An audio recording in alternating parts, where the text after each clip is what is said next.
O que a Bíblia fala sobre isso ao longo de nós estudarmos as palavras de Deus? O que as profecias vêm dizendo? O que nós possamos entender? Nós como seres humanos, como cristãos, o que nós possamos esperar, em quem nós devemos confiar, em quem acreditar? No que algumas pessoas estão dizendo pelas igrejas afora, pelo mundo afora, ou o que a palavra de Deus diz? E o livro de Provérbios 29, versículo 18 diz: não havendo profecia, o povo se corrompe, mas o que guarda a lei, esse é bem-aventurado, esse é feliz.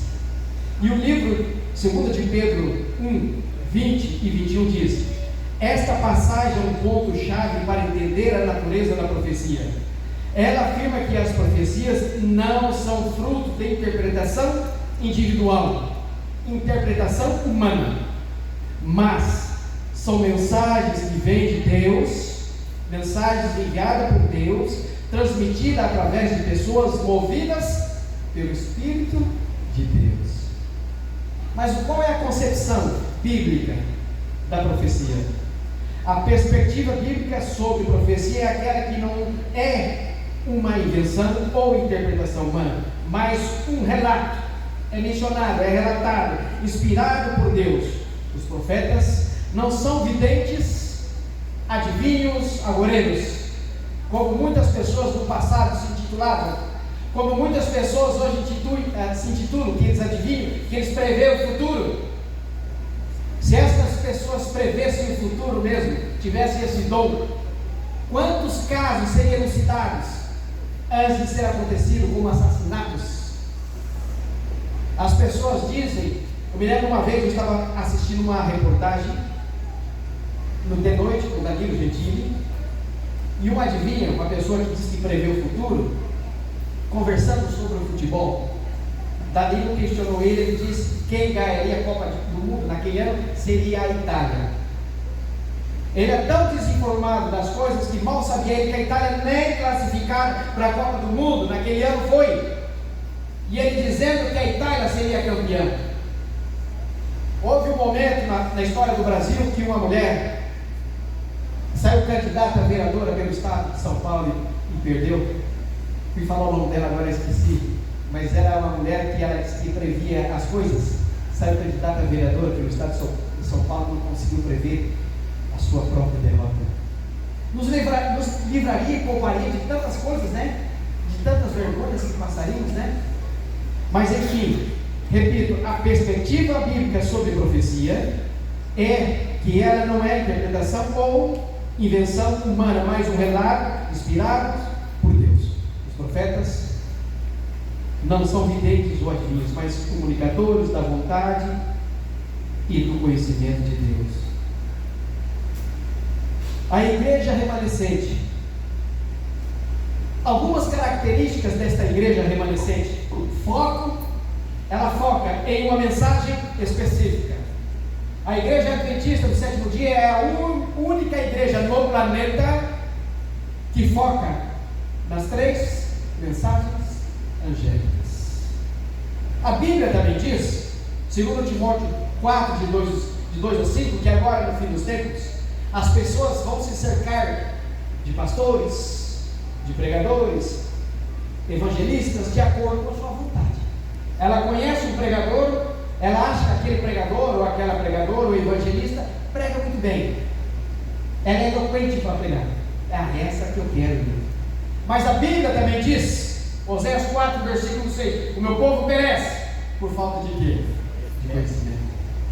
Marcos 12, versículo 24, porventura vocês não erram em não conhecer as Escrituras e o poder que elas têm, e conhecereis a verdade vos libertará. É o que a igreja adventista do sétimo dia tem feito a vida inteira. As 3 mensagens angélicas focam em uma mensagem específica, ensino ou profecia específica que outras igrejas ignoram, que outras igrejas deixam de lado. Concepção de remanescente.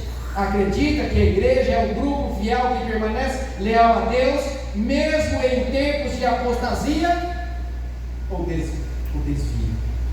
assim foi destruído todo ser vivente. Assim muitas pessoas morreram no passado, mas a Bíblia também menciona em Gênesis 7, versículo 23: assim foi destruído todo ser vivente que havia sobre a face da terra, desde o homem até o animal, até o réptil e até a ave do céu, e foram extintos da terra, e ficou somente, restou o último remanescente, naquele período, desde a criação de Adão e Eva, até aquele momento de Adão e Eva, até aquele momento, Noé, a esposa, os 3 filhos e as 3 noras. De todas aquelas pessoas, somente 8 era o restante, o restolho, a rapontagem do remanescente. Séculos mais tarde, Deus envia um anjo a Sodoma e Gomorra para que saísse daquela cidade, porque aquelas 2 cidades, Sodoma e Gomorra, e algumas cidades adjacentes, seria destruída. Havia muitas pessoas, era populosa, principalmente Sodoma e Gomorra. Quantas pessoas restaram naquele momento? 3 pessoas. Dentre toda aquela geração de pessoas, Noé, sua esposa, seus filhos e suas noras foram remanescentes, foram um resto. Mas e agora, nos fim dos tempos? Apocalipse 12, versículo 17: e o dragão irou-se contra a mulher e foi fazer guerra ao resto da sua semente, os que guardam os mandamentos de Deus e têm os testemunhos de Jesus. Repito em outra linguagem: irou-se o dragão contra a mulher e foi pelejar contra o restante das suas descendências, os que, lembra que aqui, não esqueça, os que, nunca esqueçam, os que guardam os mandamentos de Deus e têm a fé em Jesus e têm o testemunho de Jesus. O livro de Tiago 2, versículo 10 diz: aquele que tropeça em um dos 10 mandamentos, sempre haverá um remanescente, e agora nós somos o último remanescente. Jesus está voltando. Devemos nos preparar, nos qualificar para isso. Continuar, claro, criando os filhos e netos, como se nada fosse acontecer, mas preparando, carimbando o passaporte destas pessoas e os nossos para as mansões celestiais. E Apocalipse 12, versículo 17 diz que o dragão representa Satanás. E o Apocalipse 12, 17 diz que a mulher representa o povo de Deus. Remanescente é o mesmo que o restante de sua descendência. Assim Apocalipse 21, versículo 19 nos está dizendo. O termo remanescente se refere ao povo de Deus, sua igreja no tempo, no fim, que permanece fiel a Deus e sua palavra, que é a verdade. E o dicionário Aurélio diz o seguinte: remanescente significa aquilo que sobra, o resto, que permanece de algo maior. Ele permanece de algo que já foi maior, é o restante de alguma coisa. E ao longo da história desse mundo, Deus sempre levantou remanescentes. Houve um momento na história de Nabucodonosor e Babilônia, a nação israelense foi levada cativo para a Babilônia. Mas havia um homem lá chamado Daniel, amigo de Ananias, Misael e Azarias, ou Sadraque, Mesaque e Abednego. E Daniel, que eram tementes a Deus desde quando saíram da sua terra para aquele lugar, no Egito, em Babilônia, perdão. E eles sempre se manteram firmes aos propósitos que os pais, quando eles eram criança, quando nasceram, educaram nos caminhos de Deus. Daniel interpreta o sonho de Nabucodonosor. E ele, querendo ser grandioso e maior que todas aquelas outras pessoas, e aquele sonho, inclusive, mandou fazer uma estátua dos pés à cabeça, da cabeça aos pés, todo de ouro. E promulgou um decreto que todos deveriam se inclinar diante daquela estátua quando fosse tocado o saltério, a harpa, enfim. Tem algumas linhas de raciocínio que nós acreditamos, não temos certeza, que talvez Nabucodonosor, sabendo quem realmente era Daniel, enviou para uma missão especial para que ele não tivesse naquele dia, das quais todos deveriam se curvar diante daquela estátua. E o dia chegou, os instrumentos foram tocados, as pessoas se inclinaram diante daquela estátua, mas Sadraque, Mesaque e Abednego não. E o que normalmente nós não dizemos é que lá em Babilônia havia uma nação inteira israelense e havia um rei que havia sido levado cativo para a Babilônia e se inclinaram diante da estátua. Mas havia ali remanescentes. Por testemunho daquelas pessoas, depois de 70 anos de cativeiro, Deus permitiu que eles voltassem para Jerusalém, por causa de pessoas que se manteram firmes. Hoje nós só estamos dentro desta igreja e temos um propósito na vida, porque ainda no mundo existem pessoas que são temerosas a Deus e procuram fazer a vontade de Deus, chamado remanescente, o resto. Se todo mundo houvesse deixado Deus de lado neste dia, por exemplo, Satanás destruiria rapidamente este planeta e todas as pessoas. Por isso, a mensagem de Deus ainda está nos alcançando. Em cada época, Deus confiou ao seu povo uma verdade especial, que se opõe diretamente aos desejos e propósitos do coração humano. No coração humano, às vezes nós queremos que as coisas aconteçam da nossa forma, mas Deus tem um propósito, esse propósito precisa ser cumprido, querendo nós ou não. Às vezes nós questionamos por que Jesus está demorando tanto para voltar. Desde a queda dos nossos primeiros pais já se passaram 6.000 anos. Desde então, dor e sofrimento. Adão viveu 950 anos, sofreu muito tempo com a morte do seu primeiro filho, e vendo outras pessoas morrerem também.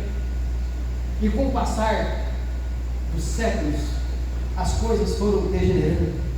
Jesus foi diminuindo a idade do ser humano, até que o salmista escreveu: após os 70, em fardo e cansaço. Às vezes nós temos milhões em nossa conta, temos a casa das nossas vidas, temos o carro das nossas vidas, temos a família que amamos. Em algum momento da nossa vida, uma das pessoas que nós amamos deixa de existir, ela morre. E você percebe que todo o dinheiro do mundo que você tem não fará com que aquela pessoa volte. Há 3 meses atrás, mais ou menos, estive pela primeira vez na cidade da Guia, na igreja adventista, pregando lá. E ontem voltei pela segunda vez. E na primeira vez que estive, há 3 meses atrás, eu fui para pregar, mas com um sentimento de tristeza em meu coração, porque meu primo Aldo estava fazendo um curso especial de 1 mês em Brasília. Em seguida ele iria como médico para Manaus, para Amazonas. Estando em Brasília, a sua esposa estava em Foz do Iguaçu, estava fazendo um tratamento, quimioterapia. Há mais de 1 ano vinha sofrendo, e o câncer ia e voltava. Quando ela pensava que estava melhorando, voltava a piorar de novo. Era dentista na cidade de Foz do Iguaçu. Havia feito outros concursos em Florianópolis, Curitiba, havia passado em primeiro lugar. Ela tinha um dom, era inteligente demais. E meu primo médico havia se casado com ela. Sendo ele médico, ele recebe um telefonema lá em Brasília que voltasse para Foz do Iguaçu, porque a esposa não estava muito bem. E os médicos haviam dito a meu cunhado, irmão do meu primo, e a minha outra tia Cida de Aripuanã, que também está lá e fazendo tratamento de câncer. Uma mulher que muitas das vezes eu questionei Deus e questionei meu amigo, meu primo Aldo, e disse: Aldo, o que a tia Cida está ganhando ao longo de 44, 45 anos em Aripuanã como professora federal, tirando mais da metade do seu salário, doando para a igreja, ajudando os desbravadores, trazendo tantos jovens fora da igreja para o clube de desbravadores, e depois ela enviava para colégios internos para estudar. Quantas estrelas a tia Cida terá no céu quando lá ela estiver? Mas aí agora sofrendo. E ele respondeu a minha pergunta, e ele sabia que eu já tinha a minha resposta. Mas ele disse: primo, o que a minha mãe está prestes a ganhar está um pouco mais para frente. É quando Jesus voltar. E meu primo então volta, porque havia dito para minha tia Cida, que está de câncer, mas graças a Deus ele está viva, que a Anitta, a minha prima, trouxesse as pessoas que ela amasse por perto, porque o filho dela estava próximo. Essa é uma tipo de notícia que ninguém gostaria de levar, ninguém gostaria de ter. E ele, sendo médico, não pôde salvar nada.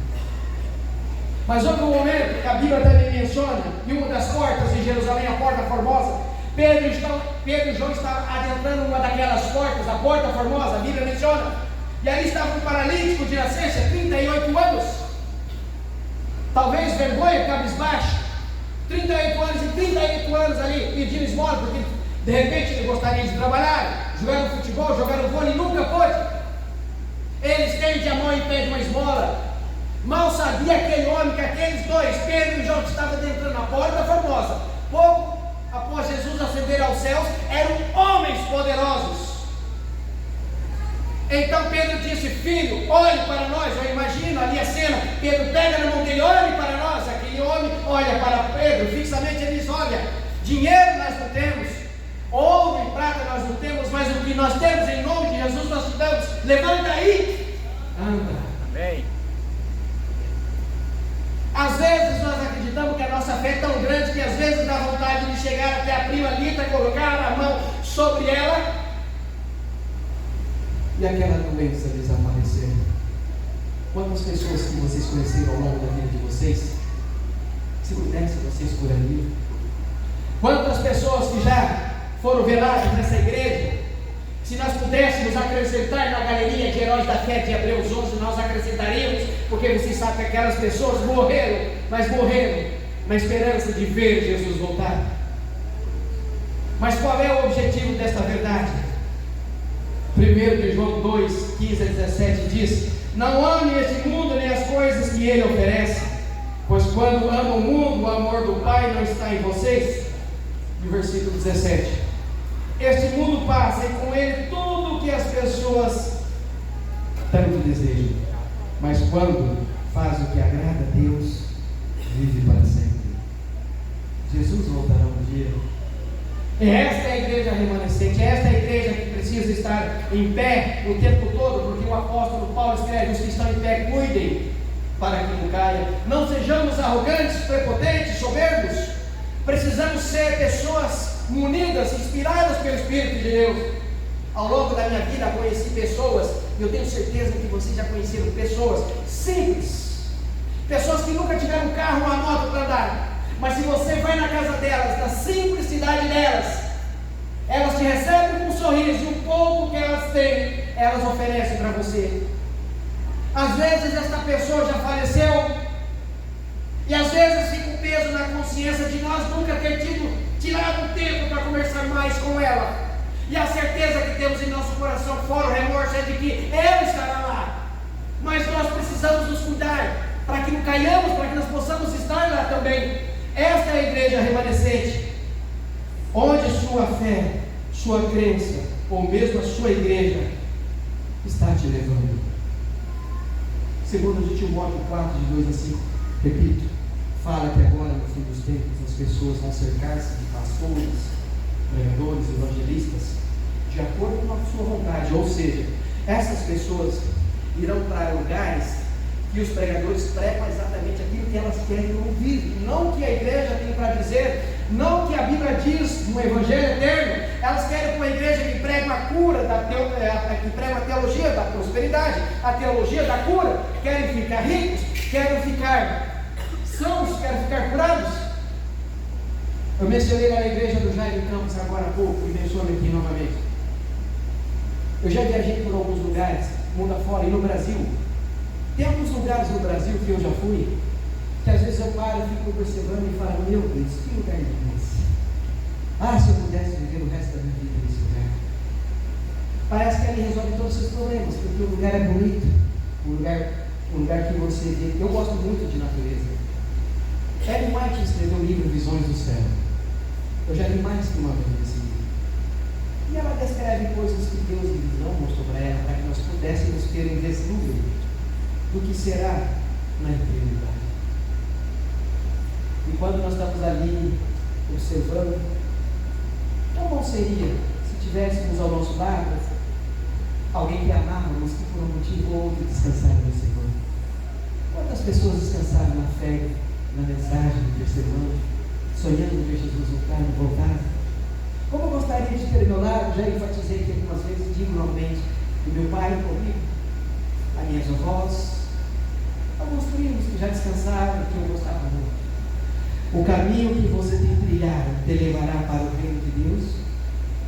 É uma pergunta. Obrigado, irmão. Ou está te prendendo no reino de homens? É uma pergunta que você deve estar pensando. E o livro de Provérbios 14, 12 diz: há caminhos que ao ser humano, há caminhos que o homem, que para a mulher, que para a criança parece direito, mas o fim dele é o caminho da morte. Mas eu quero deixar aqui com vocês hoje, nessa noite de domingo, 5 grandes verdades de que a Bíblia fala. E a primeira delas está em Jeremias 10, versículo 10, que diz: mas o Senhor Deus é a verdade. Ele mesmo é o Deus vivo e o Rei eterno. Ele enfatiza a soberania de Deus e o contraste com os ídolos falsos. A primeira grande verdade, então, é o quê? Deus é verdade. Às vezes nós estamos dentro da igreja uma vida toda e não paramos para pensar em algo que vou dizer agora. Quando a Bíblia menciona nas profecias o que aconteceu, o profeta Jeremias, nós estamos escrevendo agora, o que João, mirado na ilha de Patmos, ele escreveu ao longo de aproximadamente 14 meses, exatamente o que ele escreveu lá é o que está acontecendo agora. E a Bíblia também fala que ao nosso redor existe um anjo 24 horas por dia, nosso anjo protetor. A partir do momento que nós nascemos, a partir do momento que uma garotinha dessa nasce, é designada ela um anjo. Enquanto Jesus não voltar, ou enquanto ela estiver esperando ao lado dela, estará um anjo. E quando nós lemos 2 Reis capítulo 19 também, nós entendemos ali que uma noite um anjo de Deus, não sei se era o anjo mais forte, o anjo mais fraco, mas um anjo destruiu 185.000 soldados assírios. Então eu quero dizer para você, resumindo, que o anjo que nós temos ao nosso lado agora, ao meu lado, o seu lado que está aí com você, é um anjo poderoso. E quando nós temos essa noção real e clara das nossas vidas, quando nós estudamos diariamente a palavra de Deus, nós nos tornamos poderosos, porque Ellen White diz: o mais fraco filho de Deus, o inimigo de Deus não tem poder nenhum sobre ele. Bem. É claro que ficam alguns questionamentos ao longo de nossas vidas. Aquela jovenzinha barragana do Rio Grande do Sul, que começou o ministério aos 9 anos de idade, se tornou uma grande evangelista. Um sábado pela manhã, às 14, se dirigindo para uma igreja onde ela seria a oradora naquela manhã de sábado. E com ela já estava a mãe, que pelo testemunho dela e as 2 irmãzinhas também já haviam se batizados na igreja adventista do 7º dia. O pai ainda não. Mas a Bíblia fala que o anjo de Deus acampa ao redor daqueles que os têm nos defende. E naquela manhã de sábado, os noticiários do Rio Grande do Sul noticiaram a notícia de um carro chocando de frente com um caminhão, vieram todos a falecer. A Andressa tinha 14 anos e não pôde ver o pai da igreja adventista do 7º dia. A mãe da Andressa, as irmãzinhas da Andressa, dentro da igreja não poderam ver o pai dentro da igreja adventista. Mas após essa colisão e essa perda irreparável, o pai aceitou a Jesus, se tornando adventista do 7º dia. E como será o encontro quando Jesus voltar? Elas morreram, mas verão um pai. Quando Jesus voltar, Davi, o rei mais sanguinário do povo de Israel, quando ele envia aquela carta para Orias, e Orias levava o seu próprio decreto de morte, por causa da cobiça da mulher de Orias.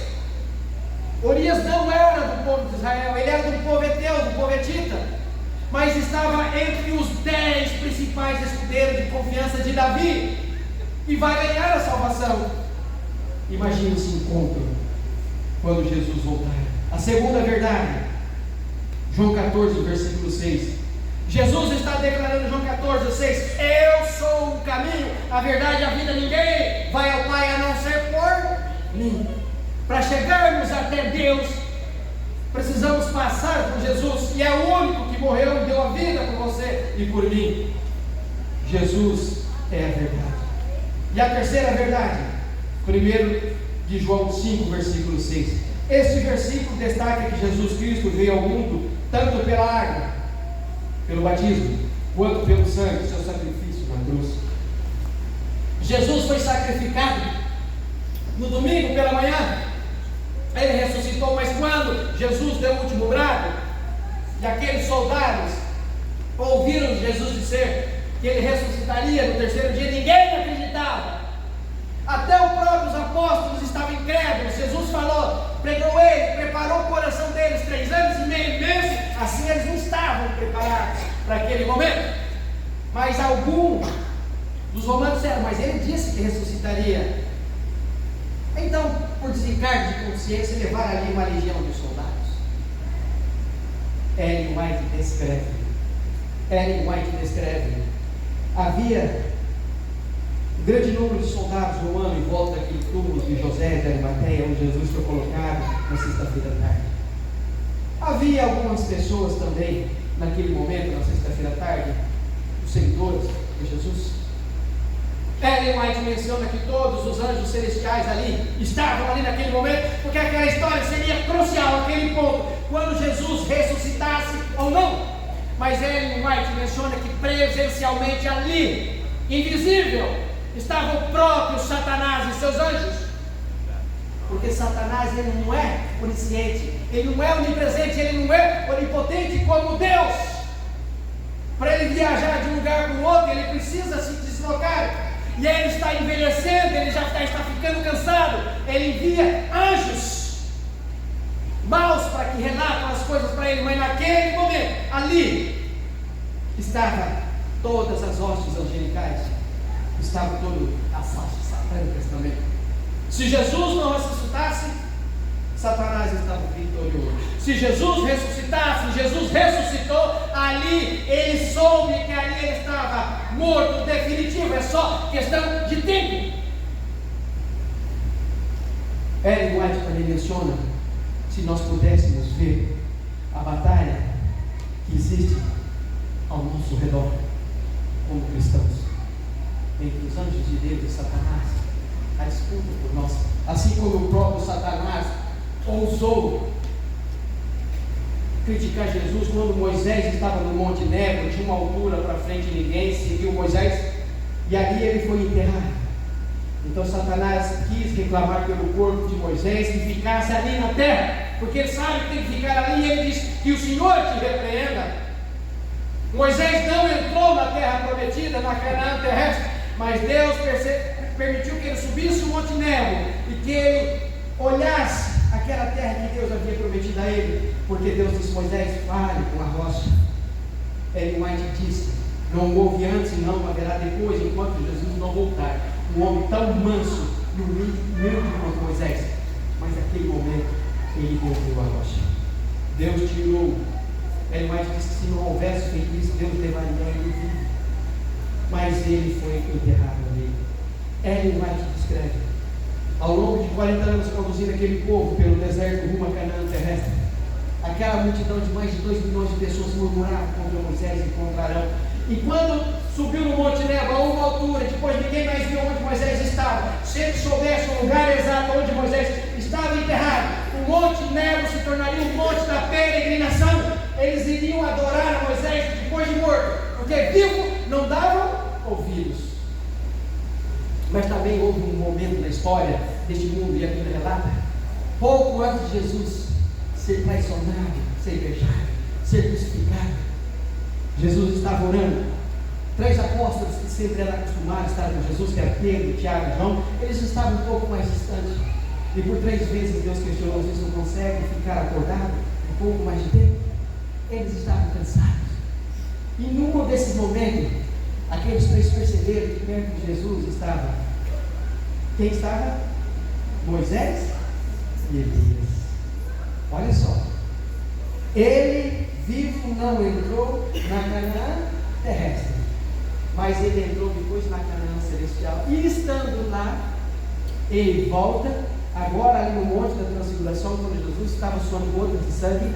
Jesus, naquele momento, sabendo que ele estava perto de ser crucificado e ser morto, Jesus olha para o lado, e eu imagino, e Jesus percebe que aqueles dois que estavam ali eram dois que haviam nascido do pecado, mas pelos seus testemunhos eles foram levados aos céus, e por causa deles e por causa de muitas outras pessoas que viriam aceitar a Jesus precisava de fazer isso com eles. Em João 17, versículo 17 diz, este versículo é parte da oração de Jesus por seus discípulos, pedindo que Deus os santifique, ou seja, os purifique e os separe para o seu serviço. Aqui está dizendo que a Bíblia é a verdade. E por último, ali fala 3, mas é o quinto, Salmo 119, versículo 151. O salmista reconhece que Deus está perto e que todos os seus mandamentos são verdades, e o que o leva a buscar a justiça e a obediência. A quinta verdade, os 10 mandamentos são o quê? Elas são verdade. O livro de Tiago fala que se conversarmos um dos 10, nos faz culpados de todos. E aqui em Êxodo, versículo 23 a 17, nos fala sobre os mandamentos de Deus. E o Apocalipse 12, versículo 17 diz, preste atenção nesse versículo: irou-se o dragão contra a mulher e foi pelejar contra o restante da sua descendência, os que guardam os mandamentos de Deus e têm os testemunhos de Jesus. Repito, irou-se o dragão contra a mulher, contra o remanescente, e foi pelejar contra os restantes. Agora vem aquele ponto-chave: os que guardam os mandamentos de Deus e têm o testemunho de Jesus. Satanás está irado com este povo, e é um pequeno grupo, é uma manada pequena que a Bíblia fala. A igreja verdadeira carrega a característica de obedecer aos mandamentos de Deus. Sempre haverá pessoas que dirão para nós: é impossível guardar os mandamentos de Deus. Lá no céu houve uma batalha e Satanás lá dizia que era impossível guardar os mandamentos de Deus. E aqui nos diz Apocalipse 12, representa a igreja de Deus remanescente, e Apocalipse 17 representa a igreja de Satanás. E vamos terminando. Através da história, Deus sempre teve um povo, um movimento, uma igreja que fosse comprometida com a verdade de sua palavra, a palavra de Deus na Bíblia. O livro de Deuteronômio 7,7 diz: declara que o Senhor não escolheu o povo de Israel por serem numerosos, mas sim por amor e por cumprir a promessa feita aos seus antepassados. O Lucas 12, versículo 32 diz: não temas, ó pequeno rebanho, porque vosso Pai agradou de dar-vos o reino. E aí nós temos como exemplo o dilúvio. Havia muitas pessoas que se salvaram hoje.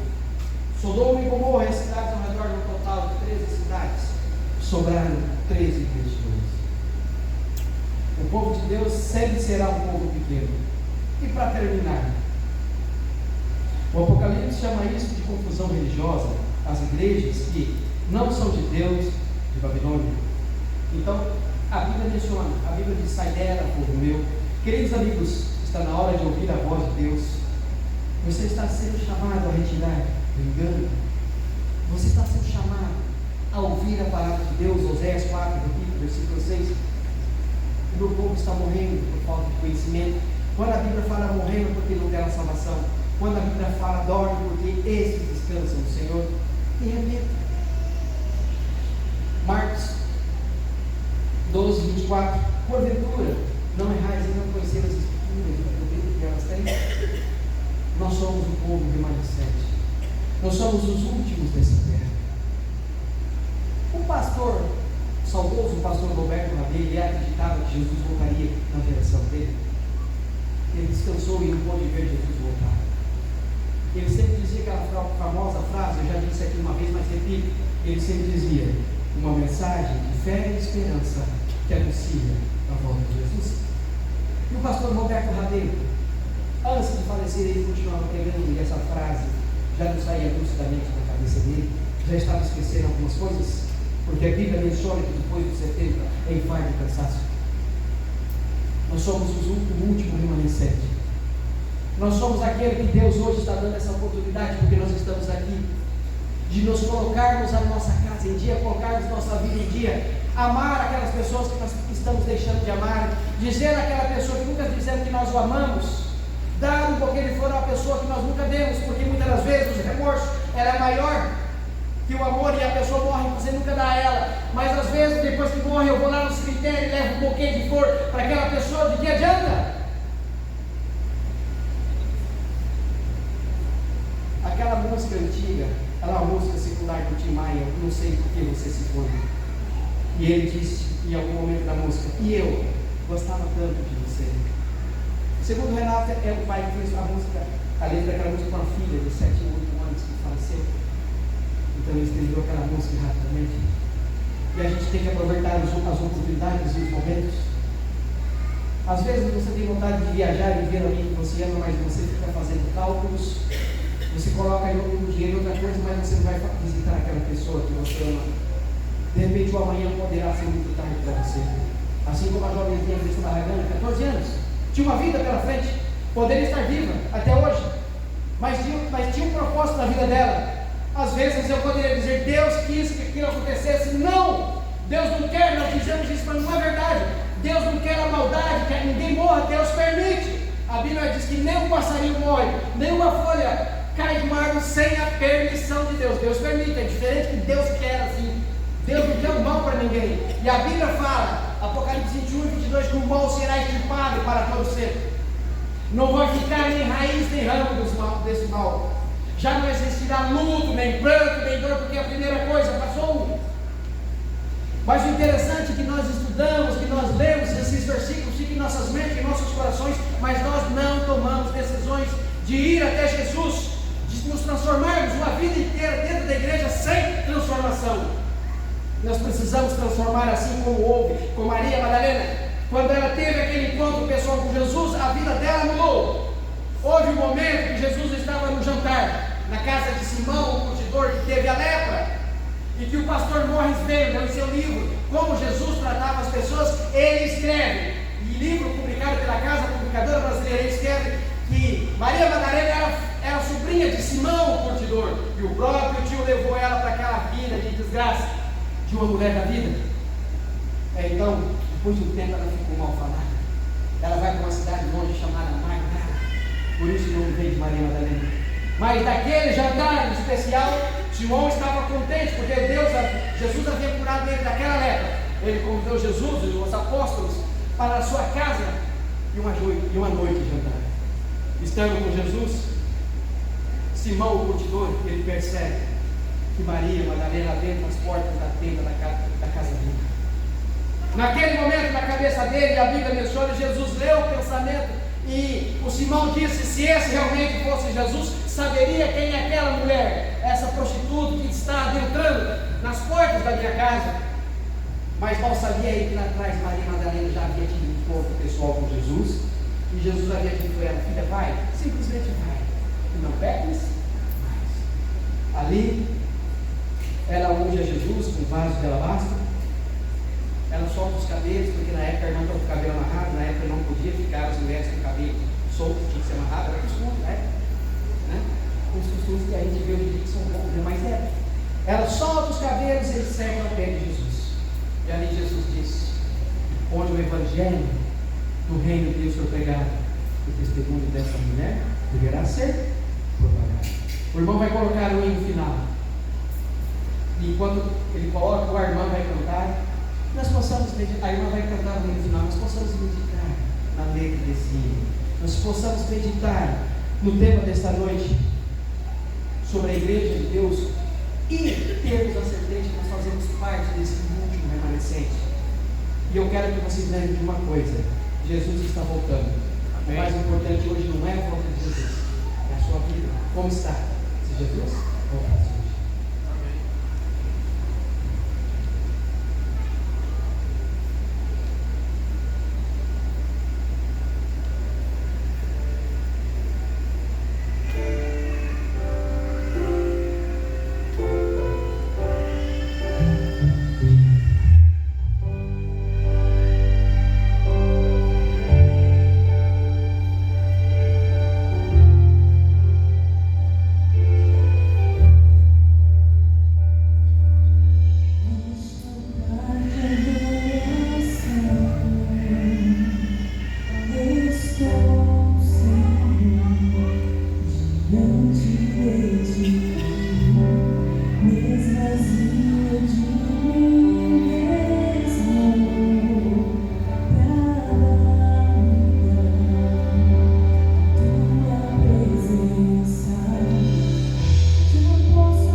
24:2, que diz: a terra campeia e murcha, a terra está sendo consumida, por isso serão queimados todos os moradores da terra.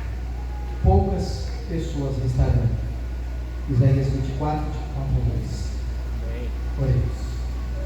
Querido Deus, muito obrigado por esta noite especial. Obrigado por permitir que nós pudéssemos estudar um pouco mais sobre a igreja remanescente, um povo remanescente. O resto, pequenas pessoas que farão parte desta caminhada rumo a Canaã celestial, onde o Senhor está prestes a me buscar. As portas do céu estão abertas ainda para todos. A porta da graça ainda não fechou. Cada ser humano hoje nessa terra tem a oportunidade de se colocar em paz, buscar a Jesus, aceitando o Senhor como seu único Senhor e Salvador pessoal, para que Ele também possa um dia adentrar pelas portas da Canaã celestial. Nesta noite especial, clamo uma bênção especial a cada um dos presentes desta noite, que essas bênçãos possam atingir as pessoas das quais, por um motivo ou outro, não estiveram aqui nesta noite. Peço uma bênção especial à liderança local, ao pastor Leandro, à família pastoral. Enfim, Senhor, que teus santos anjos estejam conosco agora, ao retornarmos aos nossos lares, em nome de Jesus. Amém.